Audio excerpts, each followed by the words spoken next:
গত দুদিন ধরে নিখোঁজ বাংলাদেশ কেমিক্যাল ইন্ডাস্ট্রিজ কর্পোরেশনের কর্মকর্তা এস.এম. নুরুদ্দিন উজ্জ্বলের সন্ধান এখনো মেলেনি। গত 23 জুন সকালে অফিসের উদ্দেশ্যে বাসা থেকে বের হওয়ার পর থেকে তিনি নিখোঁজ। পরিবারের ধারণা, অফিসের কোনো সমস্যার সুরাহা করতে গিয়ে হয়তো গুম হয়েছেন নুরুদ্দিন। রিপোর্ট করছেন মাজহারুল হক মুহাজির। 100% কপার কন্ডেন্সারে তৈরি ভিশন ফ্রিজ, তাই গুণে মানে অটুট থাকে বছরের পর বছর। রাজধানীর মোহাম্মদপুরের এই বাসা থেকে গত 23 জুন সকাল 8টায় অফিসে যাওয়ার উদ্দেশ্যে বের হন বিসিআইসির কর্মকর্তা এস.এম. নুরুদ্দিন উজ্জ্বল। আইন ও মামলা সংশ্লিষ্ট বিভাগের ব্যবস্থাপকের পদে কাজ করায় প্রায়ই কোর্টে যাতায়াত ছিল তার।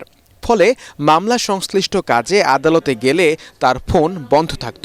কিন্তু সেদিন বাসা থেকে বের হওয়ার পর আর ফোন খোলা পাওয়া যায়নি উজ্জ্বলের। অফিসে খোঁজ নিয়ে জানা যায় সেদিন অফিসেও যাননি তিনি।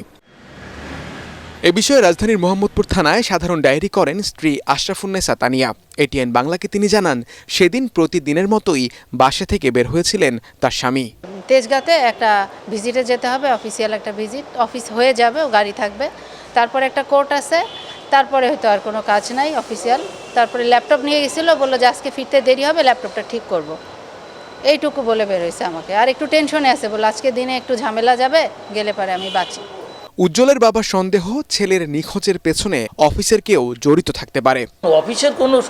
অফিস সংক্রান্ত কোনো সমস্যা থাকলে থাকতে পারে, আমি এছাড়া আর কিছু আছে বলে আমার মনে হয়।